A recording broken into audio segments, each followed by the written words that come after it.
All right, we've got a 2008 Ford Escape Hybrid, and the customer complaint is every once in a while driving, the ABS lights come on, the brakes get real touchy and grabby, and just feels like something's going on. These hybrid systems and these Escapes are sensitive. If it doesn't see a proper braking coefficient and how like the hybrid system works and the braking system all works together, it will start to flag codes and stuff like that. So one of the first things I do with these is I get them in the air and check the brakes before I do anything. Because if you don't have good brakes and stuff like that and it doesn't detect a good calibration, there's actually like a reset procedure and stuff we can go through with these to get them back online. Then you're just wasting your time trying to troubleshoot something. So I'm going to look at the brakes first. I'm going to take you along. Let's peep the brakes and see how good they are.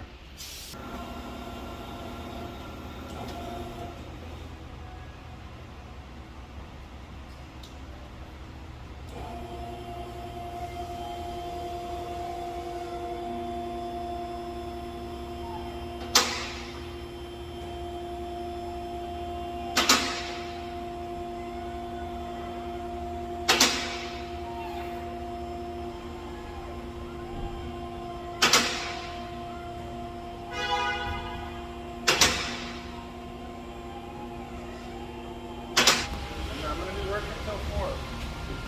You got a piece of paper? These. Well, why don't you just write down 4 o'clock? You call me after 4 o'clock. I love you. I'll call you on your lunch break. These pads are really low.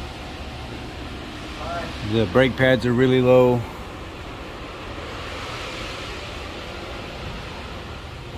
It's really galled over and shiny. The back is probably 50% pad life. Yeah, 50-60% pad life in the back. These are the worst like Escapes overall that you can get. They're not like the Escapes themselves are good, but this body style Escape is like the worst you can get. They rot out so easy. This whole thing is just rotten. Yeah, I have to lift them back here on the lower control arm, or the lower arm. They call them something different on these, I think. I don't know the exact name. The fuel pump driver modules rot out right there. That one's been changed, you can tell. These carriers, look at this. That's the carpet to the floor inside the vehicle. So it's very difficult to judge where these are safe to actually lift. These subframes, they go and they need to be replaced. This one's gone. This whole entire subframe is rotted out and all that is missing. And then they end up splitting right here. And they make creaking, popping sounds while you're driving. Yeah, you have to rip the whole cradle down, suspension, everything out of it. ABS light keeps coming on, so you can simply just rotate the tires and get an idea, are any of the teeth missing on the tone ring. Yeah, this feels really difficult to move.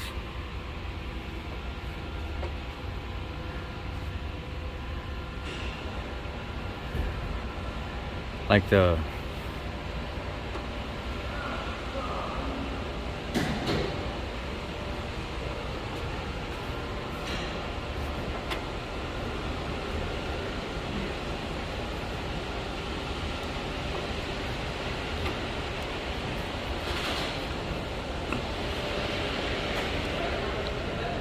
air gap is one thing that affects these a lot too.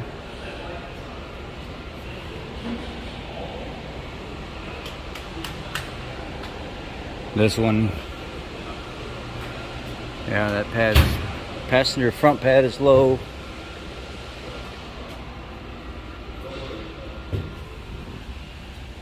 Passenger front pad here almost has no meat on it at all.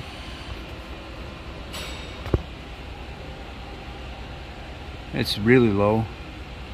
I bet you these pins are probably seized up in here as well. The caps are gone from for the calipers. The strut is full of oil. Full of oil. Completely full. This one's dry.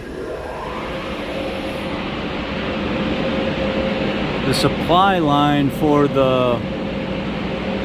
these oil supplied on these older Escapes, Look at that banjo fitting right there. It's leaking. What's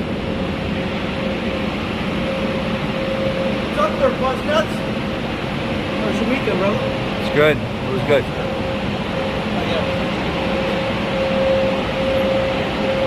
Just how freaking rotten this thing is. It's just, the frame is gone. Look at the body right here, and then part of the frame where it ate through over here, the support for the rear control arm. All this box back here is about to fall out of it.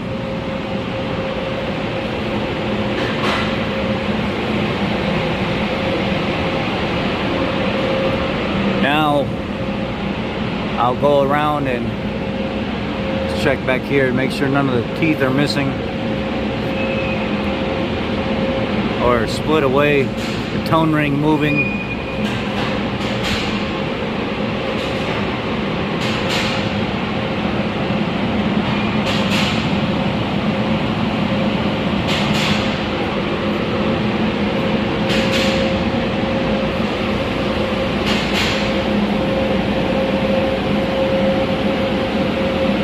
There's a little spider egg sac.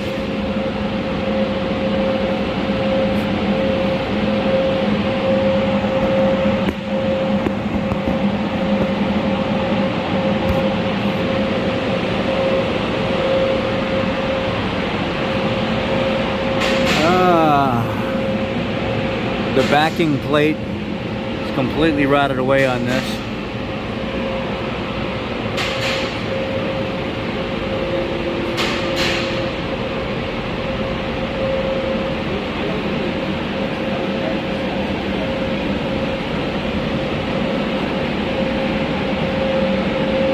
The AC compressor leaking. Yeah, it's yellowish. It's got that neon tint to it. Yep, the back of it's leaking on the rear plate too. The ground strap is gone.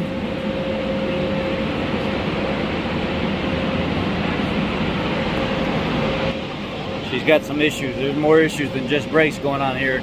I wouldn't be driving this thing anymore. These are known for ball joints as well, except this one's not a ball joint issue. Listen, I'll just do this with one hand. You might be able to hear it.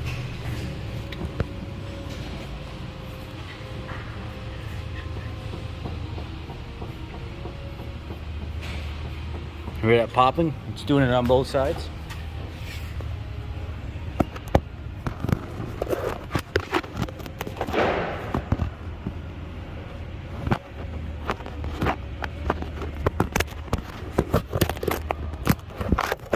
Can't see if you guys are saying what I'm saying.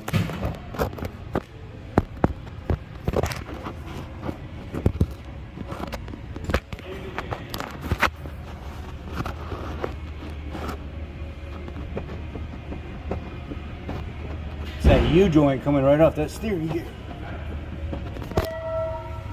It's that U-joint wore out popping. It makes it seem like it's a tie rod end. When you pull on the tie rod end, it stops because you're putting so much pressure on it. But you can actually reach up in that hole right here by the driver's side wheel and put your hand on it and kind of put your fingers around the U-joint, and you can feel it popping back and forth inside the U-joint housing. Oh yeah, I feel that shit.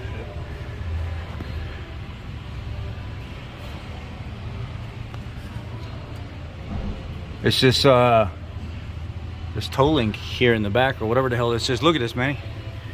It's this joint right here. It's loose. It's where this, it's like a toe link. Here, I'll do it and then you can look at it. The frame's gone here, and then the frame's gone down here where the box holds the control arm and everything together. Is it even worth it doing that upper? But there's so much shit wrong with this thing, man. And these tires, see, they're fine here, but once you get over to this side, they start cracking more and more and more. They're all cracked all over the place in here right at the tread, and then you get over here, it almost looks like the tread is starting to lift from the corner. I don't even know. I never even heard this brand before, Guardsman. And then when I look at the DOT, I don't know how to read the DOT on this. I'm looking for like a time date stamp on this.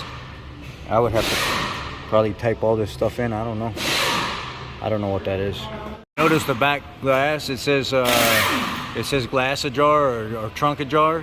But if you look at that glass bracket right there, it's broken, and it's letting the piston push this down, and it doesn't know that the glass is closed.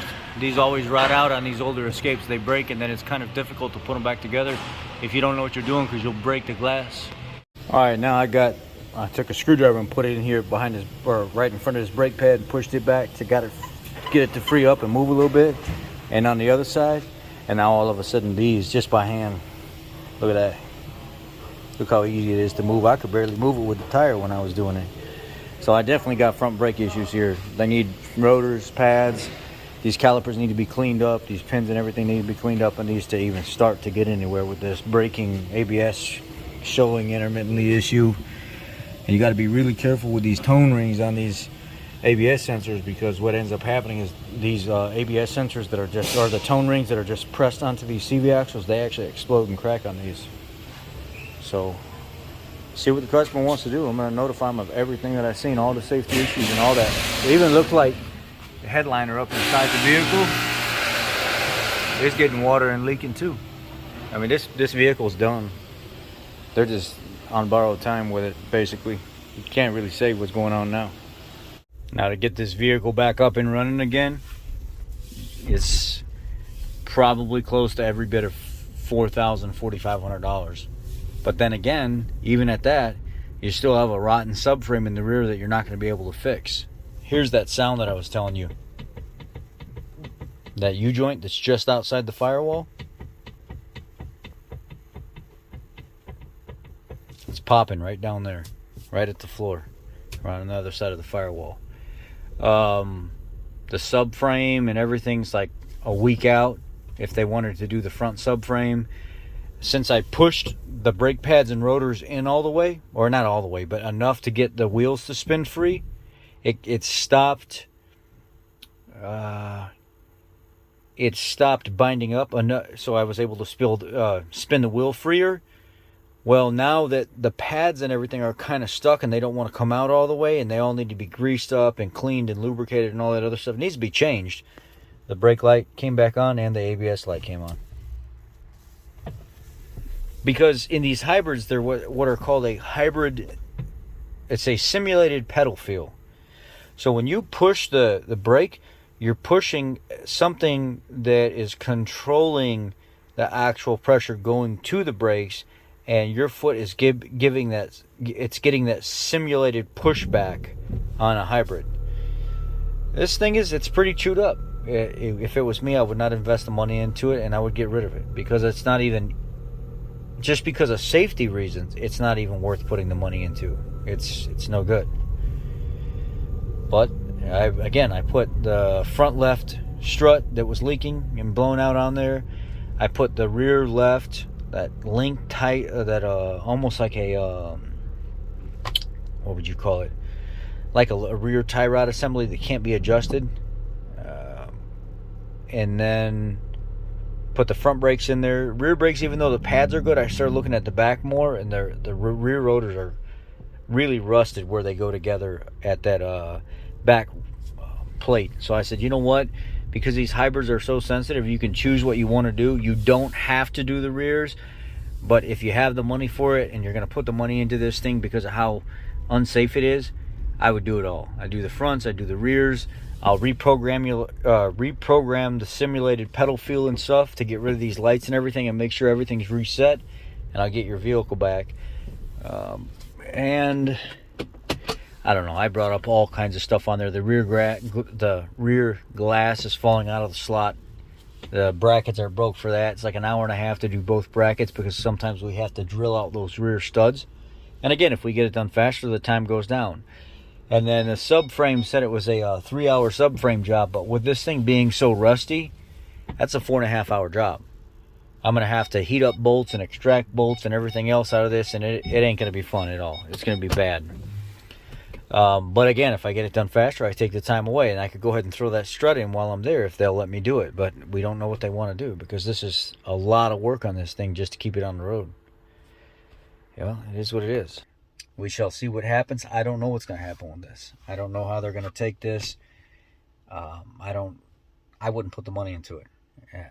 I'd love to make the money off of them, but I wouldn't put the money into this vehicle. It's not worth it.